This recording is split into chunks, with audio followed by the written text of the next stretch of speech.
नमस्कार दोस्तों, मैं हूं ध्रुववीर और आज हम चर्चा करेंगे योग फॉर यूथ यानी युवाओं के लिए योग। तो देखिए, सबसे पहले हम ये जान लेते हैं कि युवा होते कौन हैं, युवा किसे कहते हैं। तो देखिए, युवाओं के लिए कोई स्ट्रिक्ट डेफिनेशन नहीं है। जो जवान हैं, जो जिनके अंदर उत्साह है, जोश है, उमंग है, जुनून है, जिनका शरीर सौष्ठव है, मजबूत है, सुदृढ़ है, बिना रुके, बिना झुके, बिना थके लंबे समय तक कार्य करने की क्षमता है। एक जीवन का ऐसा पड़ाव होता है जिसके अंदर व्यक्ति में एक अतिरिक्त एनर्जी होती है, एक उत्साह होता है, जुनून होता है, किसी भी कठिन से कठिन कार्य करने की क्षमता होती है, आत्मविश्वास उच्च कोटि का होता है, बीमारियां बहुत दूर होती हैं, एक गठीला सुदृढ़ शरीर होता है। तो सामान्यतः इस तरह व्यक्ति को युवा कहा जाता है। लेकिन सामान्य ये भी कहा जाता है कि जो युवा अवस्था है वो भोग के लिए है, लेकिन ऐसा नहीं है। युवा अवस्था योग के लिए भी होती है, क्योंकि युवा अवस्था में ही तो आप किसी अचीवमेंट को प्राप्त कर सकते हैं। और लोग योग कब करते हैं? जब उस युवा अवस्था से पार चले जाते हैं, जब वो 50, 60, 70 साल के होते हैं, शरीर क्षीण होने लग जाता है, टूटने लग जाता है, बिखरने लग जाता है, तब व्यक्ति योग का सहारा लेता है। अगर युवा अवस्था में व्यक्ति योग की शरण में चला जाए तो डेफिनेटली, नेचुरली उसका जीवन भी लंबा होगा और वो अपने अंतिम लक्ष्य समाधि मोक्ष को भी बहुत जल्दी प्राप्त कर सकता है। क्योंकि बुजुर्ग अवस्था में या ओल्ड एज में योगिक क्रियाओं को करने में कठिनाई होती है, क्योंकि ध्यान भी ठीक से नहीं लगता है, आसन भी ठीक से नहीं होते हैं, हाथ पैर हिलने लग जाते हैं। तो उस अवस्था की बजाय अगर हम पहले से योग करेंगे तो लंबे समय तक हम युवा भी रहेंगे और अपने लक्ष्य को भी हम प्राप्त कर लेंगे। तो देखिए, युवा कौन है? इसकी WHO यानी वर्ल्ड हेल्थ ऑर्गेनाइजेशन जो है, विश्व स्वास्थ्य संगठन, उसने डेफिनेशन दी थी कि जो किशोर अवस्था होती है, एडोलसेंस एज बोलते हैं, 10 वर्ष से लेकर और 19 वर्ष तक। ठीक है, किशोर यानी एडोलसेंस एज 10 वर्ष से लेकर 19 वर्ष तक की होती है। इसके बाद एक अवस्था युवा होती है 15 से 24 वर्ष, और इन दोनों को मिक्स करके जो बीच की कैटेगरी बनती है, यानी 15 से 24 वर्ष की जो अवस्था होती है, उसे युवा कहा गया है WHO के अकॉर्डिंग। WHO मानता है कि 15 से 25 साल का बिल्कुल युवा होता है और उसमें असीम क्षमताएं होती हैं। तो ये WHO की डेफिनेशंस है। सामान्यतः अगर मैं बात करूं, मतलब भाई आप तो अभी युवा ही हैं, आप तो अभी जवान ही हैं, है ना, तो 40 वर्ष से जो कम उम्र के होते हैं लगभग उन्हें युवा माना जाता है ना, जनरली, सामान्य तौर पर। सामान्यतः मतलब 40 वर्ष से नीचे मतलब युवा व्यक्ति है। और रूसी जो संघ है, रशियन जो यूनियन है, उसमें 14 से 35 वर्ष तक की जो आयु होती है उनको युवा माना गया है। यानी 14 साल से लेकर 35 वर्ष तक के जो भी व्यक्ति हैं वो सब युवाओं की श्रेणी में आते हैं, रशियन यूनियन के अनुसार। अब मैं बात करूं अफ्रीका की, तो अफ्रीका में लगभग 12 साल से लेकर 30 साल तक की जो एज होती है वो युवाओं की कैटेगरी मानी गई है। इसी प्रकार साउथ अफ्रीका जो महाद्वीप है, अफ्रीका जो महाद्वीप है, उसके अंदर नाइजीरिया एक कंट्री है। तो नाइजीरिया में 18 से 35 वर्ष तक के जो युवा हैं, मतलब 18 से 35 तक के जो व्यक्ति हैं, जो लोग हैं, उनको युवा माना गया है। तो इसमें मेल भी हैं, फीमेल भी हैं। आप ऐसा न मानिए कि सिर्फ युवाओं का मतलब मेल होता है। तो युवा का मतलब यहाँ पर मेल और फीमेल दोनों हैं, दोनों वर्ग शामिल हैं इसमें। अगर मैं बात करूं वियतनाम की, तो ये वियतनाम में 15 से 35 वर्ष तक की जो आयु के लोग हैं उन्हें युवाओं की श्रेणी में रखा गया है। ब्राजील जो साउथ अमेरिका का एक कंट्री है, काफी बड़ा कंट्री है, तो ब्राजील में 15 से 29 वर्ष तक के जो हैं उन्हें युवा कहा गया है। ऐसे ही OECD की एक डेफिनेशन है, उसके अकॉर्डिंग भी 15 से 29 तक जो वर्ष के हैं वो व्यक्ति युवा हैं। तो देखिए अलग अलग देशों में अलग अलग डेफिनेशंस दी हैं और इसका कोई स्ट्रिक्ट पैमाना नहीं है ना। युवा अवस्था का कोई स्ट्रिक्ट पैमाना नहीं है कि एग्जैक्ट ये अवस्था युवा है। कई बार बच्चे अपनी ग्रोथ जिसकी अच्छी हो जाती है तो वो 12-13 साल का बच्चा युवा लगने लग जाता है।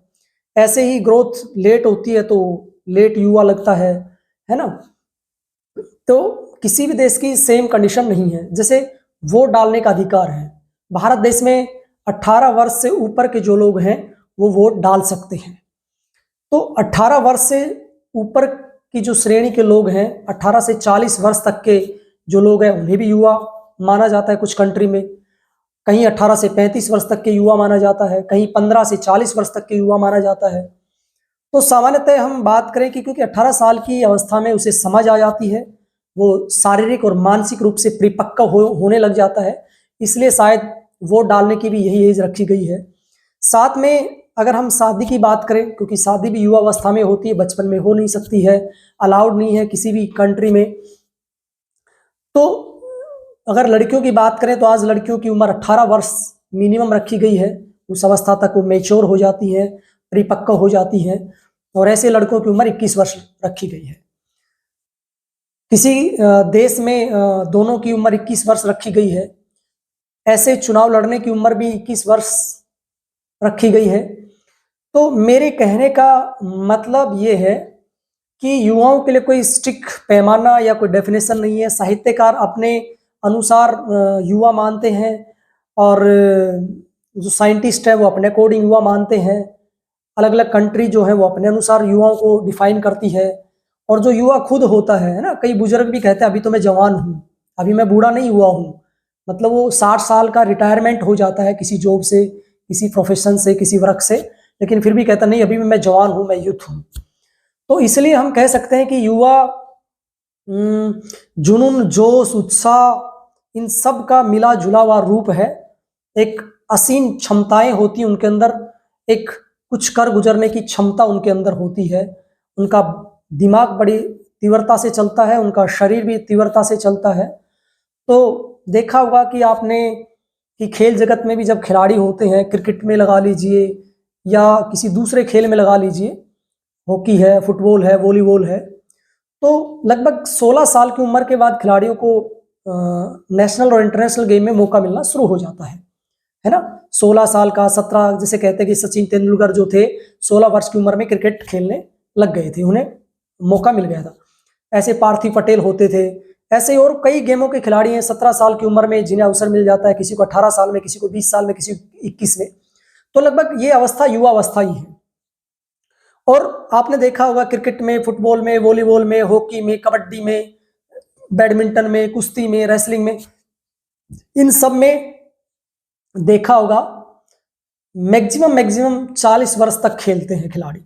अन्यथा 35, 34, 35, 36, 37 या 38 या 40 तक संन्यास ले लेते हैं, है ना। क्योंकि उसकी परफॉर्मेंस में भी वीकनेस आनी शुरू हो जाती है ना। भारतीय कितने दिग्गज बल्लेबाज या बॉलर हुए हैं, अच्छे खिलाड़ी हुए हैं जिन्होंने लगभग 34, 35 से लेकर 40 की उम्र तक संन्यास ले लिया। फॉरेन में भी संन्यास ले लेते हैं। ये अलग बात है कि राजनीति में अपना कैरियर 40 के बाद ही बनता है, वहां कोई संन्यास नहीं होता, क्योंकि पॉलिटिक्स में, वहां राजनीति में अनुभव देखा जाता है और वहां पर आपका वर्कआउट इतना नहीं होता है। आपका अनुभव और आपके लाइजन ये ज्यादा काम आते हैं वहां पर।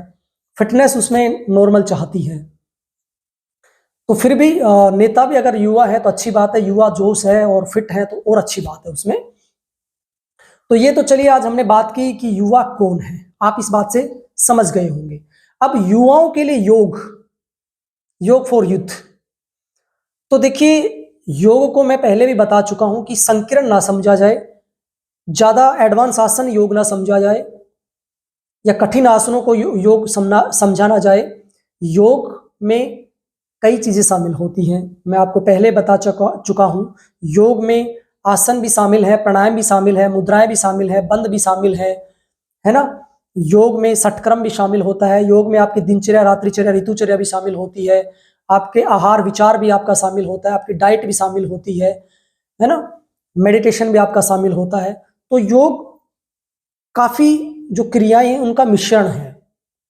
अब योग फॉर यूथ, अब स्वाभाविक है युवाओं में एक अतिरिक्त एनर्जी होती है, एक जोश होता है, एक उमंग होती है, कुछ करने की चाहत होती है, कुछ कर गुजरने की उनके अंदर एक क्षमता होती है। तो युवाओं के लिए योग, तो देखिए युवा अगर प्राणायाम करते हैं तो उनका मन शांत रहता है, युवा अगर मेडिटेशन करते हैं तो अपनी वो ताकत को सही जगह लगा सकते हैं, सही जगह उनकी ताकत इस्तेमाल हो सकती है, चाहे वो एजुकेशन के प्रोफेशन में हो, चाहे वो सोशल प्रोफेशन में हो, चाहे इंडस्ट्री प्रोफेशन में हो, चाहे स्पोर्ट्स प्रोफेशन में हो, है ना, चाहे वो किसी भी XYZ प्रोफेशन में हो सकते हैं, उनकी एनर्जी सकारात्मक कार्यों में लगती है। युवाओं के लिए योग क्यों जरूरी है? ताकि उनकी युवा अवस्था बरकरार रहे, लंबे समय तक उनमें उत्साह, एनर्जी, जुनून बना रहे। दूसरा, उनकी जो ऊर्जा है वो सही लगे, सही दिशा में लगे, सही कार्यों में लगे, क्योंकि युवा अवस्था में ही व्यक्ति रास्ते से भटकता है, गलत कार्यों में लीन हो जाता है।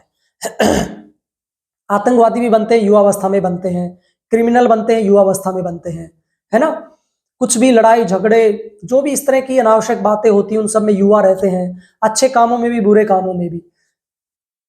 तो मेरे कहने का मतलब यह है कि युवा अगर योग करेगा, योग की क्रियाएं करेगा, तो उनका मन सकारात्मक रहेगा, शांत रहेगा, व्यवस्थित रहेगा, और उनकी जो एनर्जी है, उनके अंदर जो उत्साह है, वो अच्छे कार्यों में लगेगा। उससे उनका भी डेवलपमेंट होता है, फैमिली का डेवलपमेंट भी होता है, समाज का डेवलपमेंट भी होता है, और राष्ट्र का डेवलपमेंट भी होता है, और विश्व शांति में युवाओं की बड़ी भूमिका होती है। तो ये एक महत्वपूर्ण पॉइंट है, महत्वपूर्ण बात है। दूसरा, युवाओं को हम योग की कठिन क्रियाओं का अभ्यास भी करवा सकते हैं। जैसे सूर्य नमस्कार, अगर मैं बात करूं, सामान्य सूर्य नमस्कार की बात करूं, तो एक बुजुर्ग व्यक्ति है, बीमार व्यक्ति है, तो उनको हम स्लो कराते हैं या कम बेंडिंग वाला कराते हैं। युवा है तो उनको हम ज्यादा बेंडिंग भी करा सकते हैं, एक्स्ट्रा बेंडिंग भी करा सकते हैं, उनको थोड़े एडवांस आसन भी करा सकते हैं, है ना। और सूर्य नमस्कार के हम राउंड भी ज्यादा करवा सकते हैं। बुजुर्ग व्यक्ति है, हार्ट का प्रॉब्लम है, लीवर की प्रॉब्लम है, किडनी की है, बैक पेन है, उनमें हम प्रोबेटेड करते हैं, मना करते हैं या हल्का कराते हैं, अपनी देख रेख में कराते हैं। लेकिन युवाओं को हम थोड़ा स्पीडली भी करा सकते हैं, और उनको हम उनके राउंड ज्यादा भी करा सकते हैं। युवा यानी 11, 21 बार, 51 बार, है ना, 101 बार तक सूर्य नमस्कार कर सकते हैं, है ना। जैसे युवा दंड बैठक भी लगाते हैं, युवा दंड बैठक भी लगा सकते हैं, युवा दौड़ भी लगा सकते हैं, युवा दूसरी एक्सरसाइज भी कर सकते हैं, दूसरे एडवेंचर भी कर सकते हैं, है ना। लेकिन योगिक क्रियाएं उनके लिए बहुत इजी होती हैं। मतलब बहुत ज्यादा शरीर को बेंड करना, तोड़ना मरोड़ना योग नहीं है, मैं बार बार कह चुका हूं आपको। और चाहे युवा हो, चाहे बुजुर्ग हो, चाहे महिला हो, चाहे पुरुष हो, चाहे बच्चे हो, कोई भी हो, XYZ, जो भी मैं योग क्रियाएं बता रहा हूं, ये देखा देखी ना करें, किसी योग विशेषज्ञ या योग चिकित्सक के निर्देशानुसार इन क्रियाओं का अभ्यास करें, तभी वो क्रियाएं आपके लिए फलीभूत होंगी, आपके लिए फायदेमंद होंगी। अन्यथा युवा जोश, कई बार होता है ना, सुना होगा आपने, जोश में होश मत खो देना। कई बार व्यक्ति 80% युवा अवस्था में जोश में होश खो देता है, यानी उन्हें कहा जाता है कि आपको पश्चिमोत्तान में थोड़ी सी बेंडिंग करनी है, वो बहुत ज्यादा बेंडिंग कर लेता है, मसल्स में खिंचाव आ जाता है। स्ट्रेचिंग में थोड़े पैर खोलने होते हैं भ्रूनवन आसन के लिए, वो जोश में ज्यादा कर लेता है, मसल्स में पेन होना शुरू हो जाता है। तो ऐसे ही और भी कुछ एक्टिविटी है जिनको वो जबरदस्ती करना चाहता है। प्राणायाम में श्वासों का रिदम है, वो स्पीडली करना चाहता है, या श्वासों को होल्ड करना चाहता है, क्योंकि उसके अंदर जोश है, वो कठिनता को अपनाना चाहता है। तो लेकिन योग में हठ की बात भी नहीं की गई है, जिद की बात भी नहीं की गई है। तो योग मतलब हठ पूर्वक नहीं है, जिद पूर्वक नहीं है, बल पूर्वक नहीं है, संयम पूर्वक साधना है। ये संयम पूर्वक, धैर्य पूर्वक साधना है, एक आध्यात्मिक प्रक्रिया है, एक आध्यात्मिक साधना है। तो इसलिए योग की जो भी क्रियाएं हैं वो युवाओं के लिए बहुत उपयोगी हैं, और उन क्रियाओं को युवा विशेषज्ञ के, चिकित्सक के निर्देशानुसार ही करेंगे तो डेफिनेटली उनको बहुत फायदा मिलेगा। आसन, अब युवा अवस्था में जैसे खड़े खड़े हम चक्रासन कर सकते हैं, लेकिन एक बुजुर्ग व्यक्ति, एक बहुत ही छोटा बच्चा ये नहीं कर सकता है। युवा अवस्था में हम सूर्य नमस्कार के ज्यादा राउंड कर सकते हैं। युवा अवस्था में हम और दूसरे जो आसन है, कठिन आसन है, उनको हम इजीली कर सकते हैं। जैसे बकासन होता है, पद्म बकासन होता है, मयूरासन होता है, शीर्षासन होता है, नटराज आसन होता है, वृश्चिक आसन होता है। ये जो कुछ कठिन आसन मैंने बताए, ये युवा आराम से कर सकता है। ठीक है। इसी प्रकार कुछ प्राणायाम होते हैं। तो जैसे मैंने बताया आपको कि भस्त्रिका प्राणायाम होता है, मैंने बताया कि रोग में उसको स्लोली करना होता है। 5 सेकंड में श्वास को लेना, 5 में छोड़ना। मीडियम अगर आप ठीक हैं, 2.5 से 3 सेकंड में लेना और छोड़ना। अगर आप बिल्कुल एक्टिव एनर्जेटिक है, युवा है, कोई बीमारी नहीं है, युवा अवस्था मतलब बीमारी रहित अवस्था भी तो है ना। युवा अवस्था का मतलब यही होता है कि आपका सुडौल शरीर है, यू आर फिट। जैसे सेना में सिलेक्शन होता है तो लगभग आपकी उम्र 18 साल होती है, चाहे आर्मी हो, नेवी हो, एयरफोर्स हो, और उसमें फिट युवाओं को लिया जाता है जो फिजिकली मेंटली बिल्कुल फिट होते हैं। तो युवा अवस्था में जो व्यक्ति फिट है तो वो कोई भी एक्टिविटी कर सकता है, कोई भी क्रिया कर सकता है। तो कोई भी आप आसन, प्राणायाम, मुद्रा, बंध, ध्यान, कोई भी क्रिया आप कर सकते हैं। लेकिन फिर भी आप ध्यान रखें, जल्दबाजी ना करें, ज्यादा उत्साह ना दिखाएं। तो ये भस्त्रिका प्राणायाम की मैं बात कर रहा था। तो जो युवा है और जो फिट एंड फाइन है, जिनका बीपी ठीक है, जिनका हार्ट बिल्कुल ठीक है, यानी शरीर एकदम से ठीक है, तो वो स्पीडली, बहुत स्पीड से भस्त्रिका कर सकते हैं, तो उनको फायदा मिलेगा। लेकिन जिनका बीपी हाई है, जिनको हार्ट की प्रॉब्लम है, जो बुजुर्ग है, जिनको और कोई रोग है, तो वो नुकसान में आ सकता है, उनको कोई नुकसान हो सकता है, उनको चक्कर आ सकते हैं, है ना। तो इसलिए युवा अवस्था में कुछ क्रियाएं स्पीडली की जा सकती हैं, कुछ क्रियाएं बहुत अच्छे से की जा सकती हैं। अब मान लेते हैं हम सूक्ष्म व्यायाम है। सूक्ष्म व्यायाम तो सामान्य व्यायाम है, वो युवा उनमें गति बढ़ा सकता है और उनका जो मूवमेंट है उसका टाइमिंग बढ़ा सकता है, ज्यादा बार कर सकता है। और मैं बात करूं षटक्रम की, तो षटक्रम की कुछ क्रियाएं हैं जो जैसे बुजुर्ग नहीं कर सकते हैं, बच्चे नहीं कर सकते हैं। जैसे धोती है, तो धोती बच्चों के लिए मुश्किल है, बुजुर्गों के लिए मुश्किल है, तो युवा जो होता है वो आराम से कर सकता है धोती, है ना। ऐसे ही नेति क्रियाएं हैं, बहुत ज्यादा बुजुर्ग वो नहीं कर सकते हैं, बहुत छोटे बच्चे वो नहीं कर सकते हैं, है ना। तो ऐसे नोली है, नोली भी युवा बहुत इजीली कर सकते हैं, बुजुर्गों के लिए थोड़ी कठिन हो जाती है और बच्चों को तो पता ही नहीं होता है ना।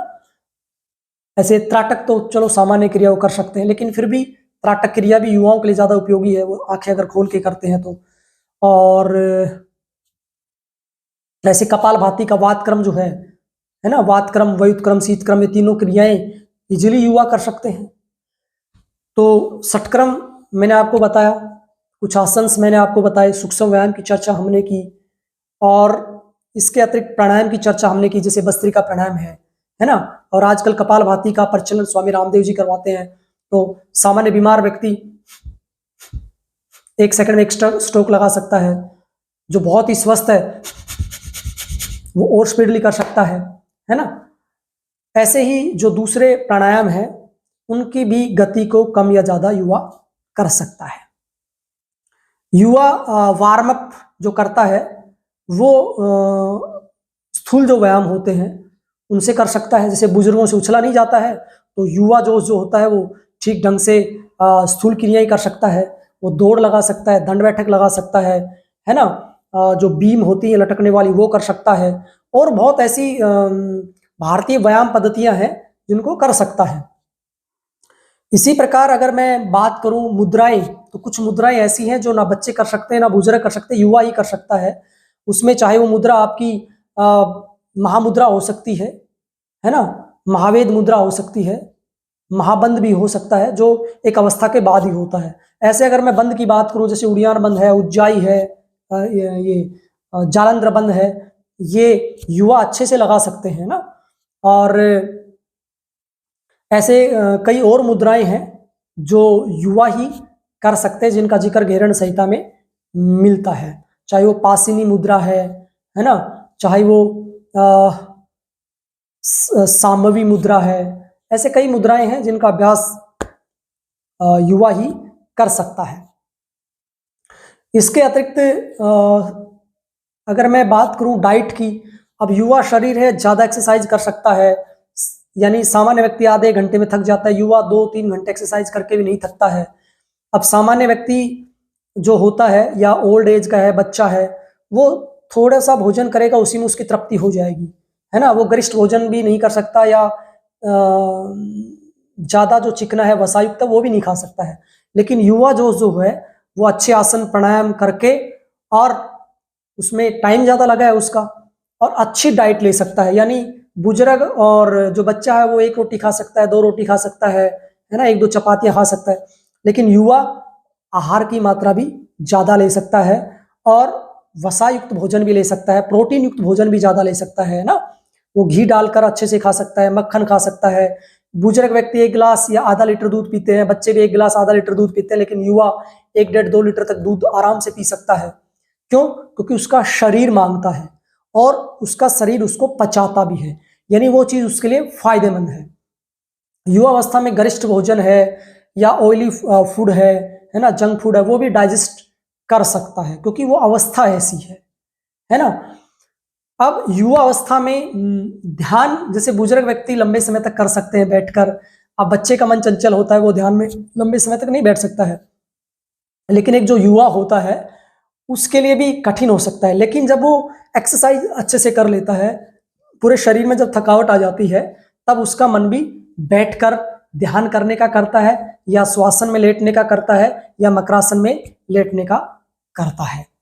तो ये मैंने कुछ बातें आपको बताई कि जो युवा है वो उनके लिए योग क्यों जरूरी है, ये एग्जाम की दृष्टि से उपयोगी है। युवाओं के लिए मैं बता चुका हूं कि योग क्यों जरूरी है और कौन कौन सी क्रियाएं युवा कर सकते हैं कंपेरेटिव बच्चों के, वीमेन से और बुजुर्ग से, एल्डर से की तुलना में कौन सी क्रियाएं युवा कर सकते हैं। तो इन सब की आज हमने चर्चा की, तो आप इसे नोट डाउन कर सकते हैं और एग्जाम की दृष्टि से बहुत ही इंपॉर्टेंट है। तो मेन पॉइंट आप इसके नोट कर लीजिए और लिख लीजिए, तो डेफिनेटली आपके लिए उपयोगी सिद्ध होगा। तो आज के लिए इतना ही। आप सबका बहुत बहुत धन्यवाद।